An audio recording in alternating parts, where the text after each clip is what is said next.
My life is an eclectic mess, and I love having random things that I immerse myself in. Hi, my name is Brandy. Some of my accomplishments include wife, mom, friend, honey lady, entrepreneur, and farm girl. Follow along with me as I discover other things I am passionate about. The first on my list is achieving my private pilot's license. Why? Because why not? My favorite thing in life is proving to myself that I'm a badass. Plus, my husband is a pilot, and we have already managed to take the air coast to coast.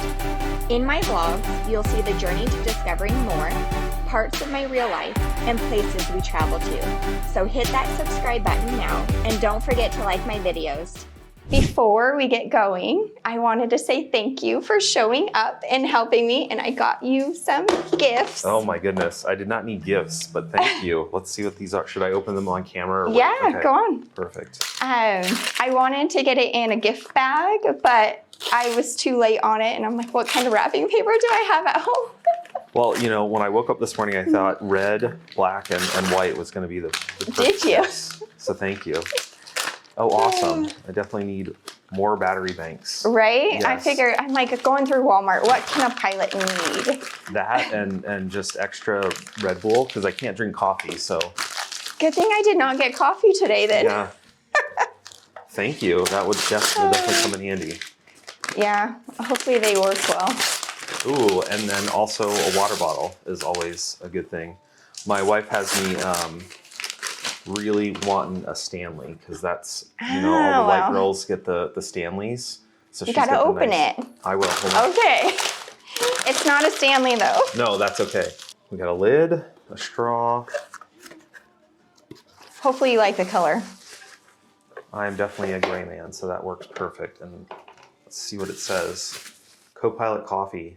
I noticed somewhere around here when I walked in, there was another co-pilot coffee. There it is. Okay, there we go.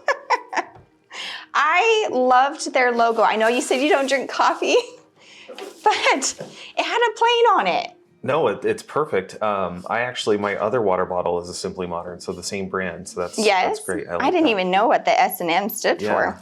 Hi, welcome back to another episode. If this is your first one, hi, my name is Brandy, and I have been sharing weekly my student pilot journey to getting that private pilot license. And this week we have a special guest, and I'm going to let him introduce himself. So can you tell us who you are and why you wanted to be a pilot? My name is 𝐦𝐨𝐬𝐬. I'm a commercial pilot and certified flight instructor. And the reason I wanted to become a pilot and a flight instructor is riding around in airplanes all day beats sitting in an office 100-fold. So that's why I wanted to be a pilot. And then also, what was your reasoning for being a CFI? And for anybody who is not in the aviation world yet, what does CFI stand for? CFI stands for Certified Flight Instructor. And the reason I wanted to become a certified flight instructor is because I just can't get enough of being in airplanes. And I love teaching new students how to fly airplanes and all the knowledge that comes from that.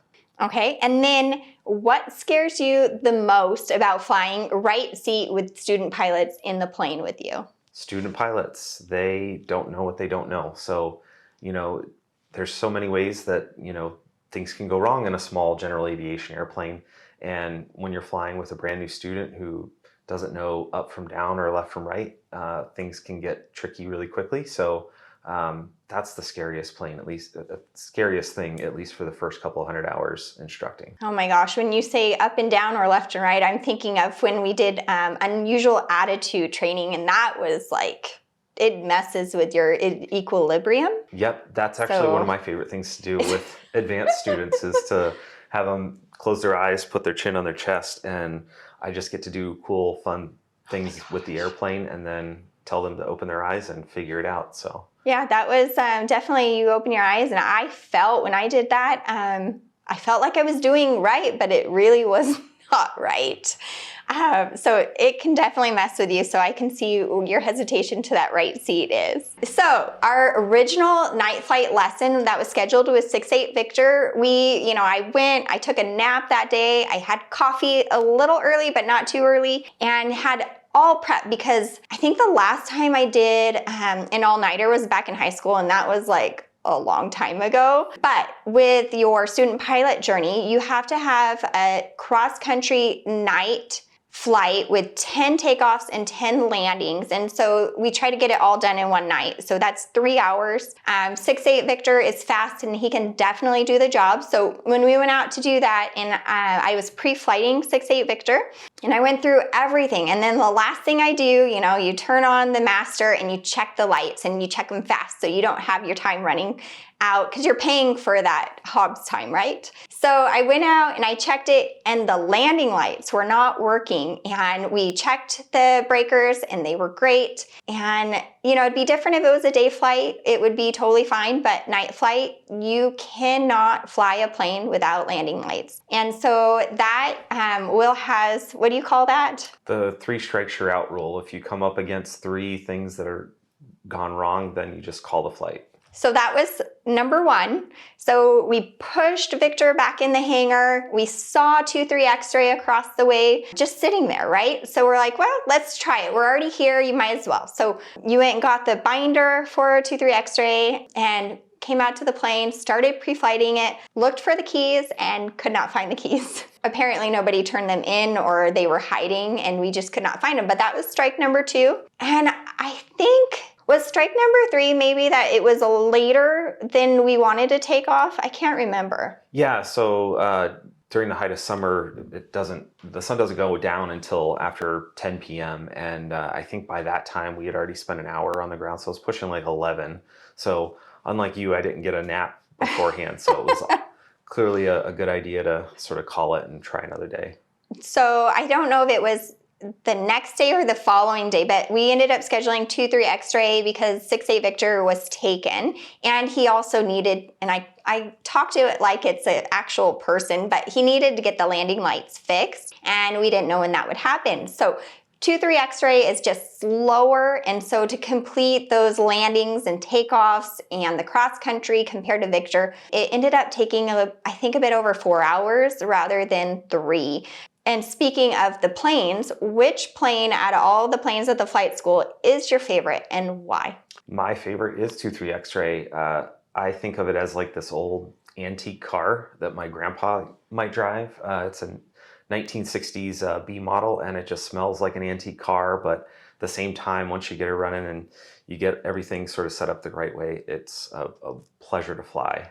And it's not my favorite, but the one thing about 2-3 X-ray that I do like is those manual flaps, because you can definitely, you just feel, and there's nothing to go wrong ever with manual flaps compared to the electronic ones. So you always have your flaps, and sometimes those are really needed for when you're landing. But my favorite is 6'8" Victor, and it's for a few reasons. He's obviously faster. He has a name, so when I get upset at him, I can yell at him. I think 2-3 X-ray, I was calling it Brownie. I don't know what I heard some other people call it, but my next question for you is, and you can be totally honest, I think we had 2 day flights before the night flight, so you had a little knowledge of how I would fly ahead of time. Although this was my very first night flight, and when you're landing and taking off in the night, it's obviously the depth perception is definitely different than the days. You really have to depend on like your VASI. So, red is dead, so you obviously don't want 4 reds. You want a combination of is it white or amber they call it? White. White. So 2 white, 2 red if you're at a 4 VASI airport. And you just trust that as much as you can as you're coming in. So were you nervous flying with me at all for the night flight?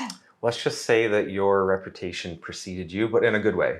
I heard nothing but good things from my fellow CFIs. We always just sort of try and game plan together and talk to each other when we have to switch students around between ourselves. So I knew from your your regular instructor that you were a very precise and exacting and followed the checklist to the T type pilot, so that I knew you were a safe and competent pilot before we even got in the airplane. So I was not nervous at all. Oh, I love when you guys can talk with each other and make sure, because I don't know that I could go in a plane not knowing how somebody thinks and trusting them with the taking off and landing. it would be nerve-wracking to say the least. Yeah, it is, especially with new students. When we give discovery flights, you never know kind of like what kind of student you're going to get. But at the same time, I know that I'm a competent and safe pilot. I know how to fly the airplane, so I just always have to be ready to do just that and keep us out of trouble. And when you say discovery flight, because we might have some watching that don't know those words, what is a discovery flight? So a discovery flight is just it's usually an hour of ground followed by about a half an hour in the airplane, but it's really just to give you a sense of what flight training might be like. So in the ground portion, we'll talk about, what you might expect during flight training, a basic overview of what certain things are in the airplane so that when you get in there, it's not just looks like all hieroglyphics to you. And then we go out for a half-hour flight, and generally with the exception of the landing, Mm-hmm. you as the discovery flightee you're going to be at the controls, so you'll get to actually fly an airplane. I don't think I took I did not take a discovery flight. I ended up just going straight to the lessons. That's Well, like you've mentioned, you've got more experience than most. Your husband's a pilot, and flying around in your plane is certainly a good head start. So, most people, when they get into those little airplanes, that's the first time they've been in something as small as a Cessna. They might be used to a commercial airliner, but turbulence in an airliner is nothing compared to, getting beat around like a fly in a Cessna. Gosh, and even beating around in our Carbon Cub, like that first flight I took, I shared with y'all that I puked the whole way down to Nevada and begged Travis. I begged him to leave me in Oregon, and I said I was never flying again. And now look what I'm doing. My last question for you before we share with everybody our night flight is, do you enjoy the night flight lessons or the day flight lessons better? I enjoy the night flight lessons better, but that's not to say that I don't like the day lessons too. It's just there's something special about flying at night. It's usually cooler. It's calmer. The winds are a little bit easier on the airplane, but you get these longer periods of time where you're just in the airplane with your student, and you get to, I won't say bond, but like just converse with them, find out a little bit more about them and their journey and their goals. Whereas, day lessons, especially when you're as a CFI, you've got one lesson after the other. You don't get as much of that dedicated face time that you would regularly to find out more about your students. So I think we had a great time just talking to each other and getting to know each other a little bit more on the way down. So that's something that I really enjoy about night lessons. Yeah, that was definitely surprising for me. I didn't think I would like the night just because of, not being able to see the terrain and the obstacles. So you really do have to pre-flight and check your fore-flight and make sure your altitude to fly at is clear of any obstacles in your path. And fore-flight has a really cool feature that you can see your flight in 3D and make sure that you're above that terrain, and it'll show you side view like how close you are and such. So that was a pretty neat feature that I looked at. Travis showed me that before we went to the night flight, just because he's like, don't you fly so low? Because there's so much terrain over by Missoula. You really, you have to get over that terrain. And then as soon as you get over it, you got to get down because that airport is right there.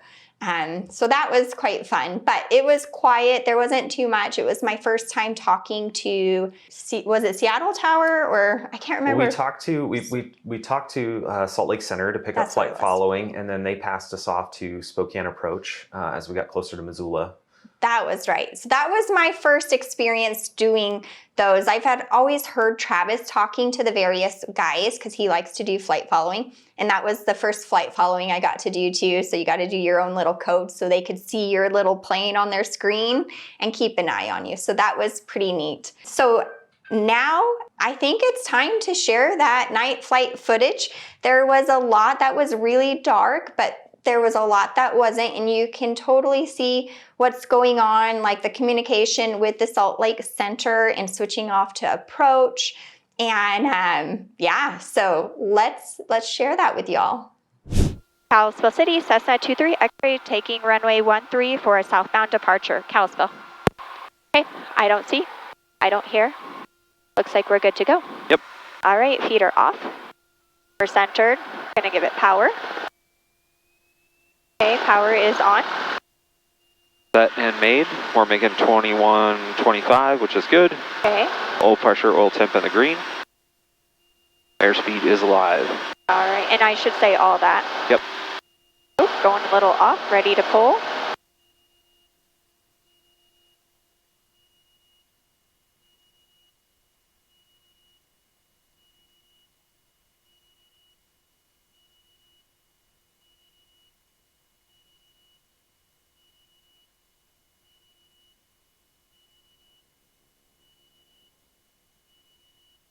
Here we go. Here we go. Reminds me of the song Backstreet Boys, is it? Here we go, one more time. Night flying is so much fun. Is it? It sure is. It's serene. Temperatures are cooler. We're not sweating in here. No. All right, so I am looking, we're at 500 feet now. And then on the strobe, how at night, do we keep it on till 10 miles out or? So we're going to leave the strobe on, but we're going to take the landing light off. Okay. I guess so at night you can see plane lights a lot better though. You can. You can see them versus in the day where they blend in. Do you know what the optical illusions are when you come into land at night? Optical illusions. Not unless I pretend to know. All right, so really skinny runways make it look like you're too high, so you have a tendency to come in too low. Especially, but this one has a VASI bar. Yep, and we're going to land at Ronan, and they also have VASIs. Correct. You'll notice on a big runway like Missoula, it's the opposite. It feels like you're too low, so you generally come in too high. Same thing with upsloping runways. It makes it look like you're coming in too high, so you come in too low. Okay. Downsloping runways. Okay. Makes it look like you're coming in too... And those VASIs, they know, like they aren't on all the time. They're just on when they sense an airplane. So they don't, so they sense it through the pressing of the CTAF, the radio on the CTAF. Oh, okay. Missoula traffic, Cessna 23 X-ray 4 mile final for runway 12, Missoula traffic. Okay, 3 reds, okay. So what are we gonna do? I need to go up. Well, we've got plenty of airspeed. We're at like 80 knots right now, so if we want to pull the nose up, we can. Okay. All right, this runway is gonna come up really quick at you. White. Okay. So just be ready to flare. Don't yank it, but just be ready. Yep. Because it surprises everybody on their first night landing.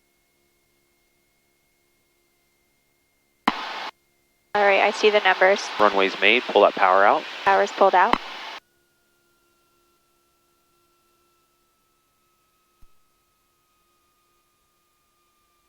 More. Left rudder, left rudder, left rudder. There we go. Oh. Okay. Blue is taxiway, so we'll go past one more. Yep. Oh. Wow, I did not think I would enjoy night flying like I did. I think I told you when we were up there that I don't think I'm going to be night flying very often because I don't think it's going to be something that I enjoy. But it was actually relaxing. You know, I feel like it's easier to spot those planes at night rather than during the day just because of the lights. Because I have a hard time still. Do you have a hard time still sometimes spotting those planes during the day? A little bit. I've gotten really good at, using ForeFlight with traffic to really hone in where I'm looking. When I first started, even back as late as like when I was working on my commercial pilot's license, it was really still hard for me to find stuff, traffic in the area. But, more experience makes it a little bit easier. I think as you go along, you'll get better at it. I think when I did my long cross-country solo and I went down to Ronan and then up through to Eureka, I don't know if you had heard or I told you, I had an issue where there was a gal that was flying, or I didn't know she was a gal at the time, but she was flying straight over Flathead Lake and going the same direction and almost the same altitude because she was climbing, and it kind of freaked me out as that new student pilot because I didn't know where she was going. I tried to call out to her on the radio. I don't know if we were just on the wrong comms, and I talked to, I don't even know who it was 4-3 Hotel. And so he was super helpful explaining that on ForeFlight, I feel like they're closer to me than they actually are. So I'm looking a little too close and I need to look a little farther away. I didn't hear about that, but yeah. You know, as long as you're cautious, you can never be too cautious in an airplane. So, you know, what I teach my students is, you know, if you're worried about it and it looks like you're on a collision course, just do a little 360. Give them some space, you know. Just treat it's sort of like defensive driving for the skies. So, you know, take yourself out of that equation and don't really expect the other person to do the right thing. And that's what actually I did. So when she had I finally communicated with her and she said she was going to Polson and I'm like, yes. So I was descending and then she says, oops, nope, I'm going to Ronan. And I'm like, are you kidding me? But you know, I heard her, talked, and I said, I can't see you. I'm going to take myself away and circle and you can go ahead of me. And then she commented she was behind me and she saw me. So, okay. But yeah, I definitely circle because that's my getting out of the area. No, that's good. What we call ADM, aeronautical decision making. So, you know, your primary instructor did a great job, you know, getting you to that point where, you know, you're deconflicting yourself and being safe. Oh my gosh, yeah. It's a hard thing to fly away from somebody in the air. Okay, so what advice would you give somebody watching that is looking at starting their student pilot journey? I think the biggest thing is, you know, a lot of student pilots want to just dive right into the lessons. And I know as hard as that can be to not, that's what I would recommend. Go and get an aviation medical, figure out if you're medically fit enough to fly before you spend a ton of money on both flight lessons and ground school and supplies and everything. Once you know that you can pass an aviation medical, then I would suggest starting ground school. Learning all that knowledge on the ground is a lot easier than learning it in the airplane, and it's certainly a lot less expensive. And because airplanes make terrible classrooms. They're loud and they're cramped and sometimes they stink. So it's always better to learn as much as you can on the ground. And then when you get in the airplane, a lot of things will make a lot more sense. I totally agree with that. And to add to the loud and stinky part, it's also hot and sweaty if it's during the summertime. Well, even during the winter, airplane heaters do not work very well. So it's either going to be freezing cold or you're also going to be sweating in the winter. So that's what I get to look forward to.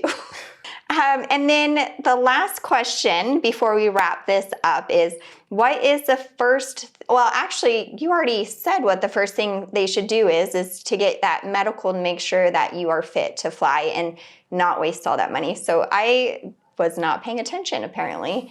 But I just wanted to say thank you so much for coming in today and humoring me with my interview. This is the first one and first time I have videoed in front of an audience, and I thought I would be super nervous because I always feel awkward doing videos, especially, you know, when you're videoing to a camera and there's nobody, but I do have a couple here.